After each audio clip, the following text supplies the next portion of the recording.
Hello students, consignment में मैं आज सेकेंड क्लास में आपको journal entries in the books of consignee बताने जा रहा हूँ। मैंने कंसाइनर के बुक में बता दिया था और कंसाइनी में टोटल 9 जर्नल एंट्रीज होते हैं। आओ मेरे साथ देखते रहना, मैं आपको अच्छी तरह से कोशिश करूँगा समझाने की। चलो शुरू करते हैं। सबसे पहले क्या होता है कि जब कंसाइनी गुड्स को रिसीव करता है तो ध्यान से सुनना, जब कंसाइनी गुड्स को रिसीव करता है तो उसका कोई भी एंट्री कंसाइनी के बुक में नहीं होता है, क्योंकि कंसाइनी गुड्स का मालिक नहीं होता है। कंसाइनर गुड्स का मालिक होता है।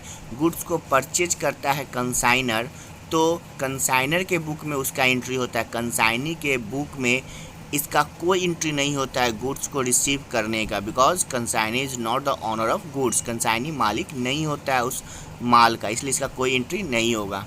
सेकेंड, जब एक्सपेंसेज कंसाइनी के द्वारा लगाया जाता है, खर्च किया जाता है, तो उसके लिए क्या करेगा, कंसाइनर के अकाउंट को डेबिट करता है और टू बैंक अकाउंट। अगर नॉर्मल एक्सपेंसेस तो टू कैश अकाउंट दे सकते हैं, बट क्वेश्चन में अगर बैंक यूज करोगे तो सब जगह बैंक यूज करना पड़ेगा, और कैश यूज करोगे तो सब जगह कैश यूज करना पड़ेगा। कोई एक ही चीज़ यूज करना, ठीक है।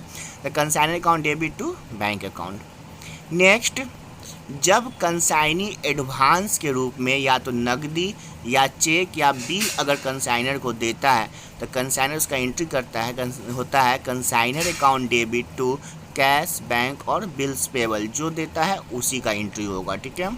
चौथा, जब कंसाइनी माल को बेच देगा तो कंसाइनी माल को दो तरह से बेच सकते हैं, तो वो नकदी में बेच सकता है या तो उधार में बेच सकता है। अगर नकदी में बेचेगा तो bank account debit to consignor account, अगर उधार बेचेगा तो बैंक की जगह पे कंसाइनमेंट डेटर्स अकाउंट डेबिट हो जाएगा, consignment debtors account debit to consignor account हो जाएगा, ठीक है।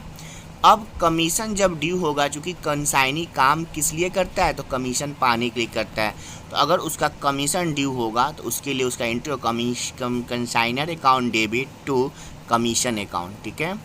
अब उसके बाद छठा नंबर एंट्री में क्या है, जब कंसाइनी जो है आपको कंसाइनमेंट डेटर्स यानी जिसको माल बेचा है अगर उससे पैसे कलेक्ट करते हैं तो पैसा तो इसके पास आएगा, तो bank account debit to consignment debtors account, ठीक है।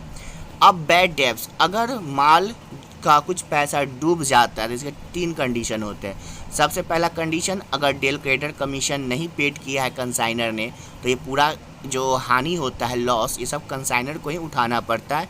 इसका एंट्री जाता है consignor account debit to consignment debtors account.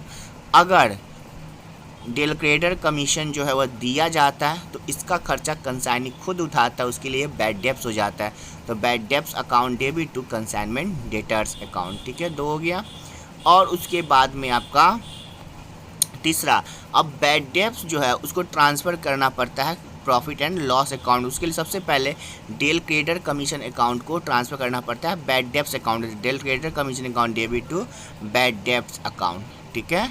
इसको ट्रांसफ़र करना पड़ता है। फिर उसके बाद में जब डेल क्रेडिटर कमीशन को क्लोज करते हैं तो उसके लिए हमारा एंट्री हो जाता है commission account debit del creditor commission account debit to profit and loss account. दोनों को ट्रांसफ़र कर देते हैं प्रॉफिट एंड लॉस अकाउंट में, ठीक है।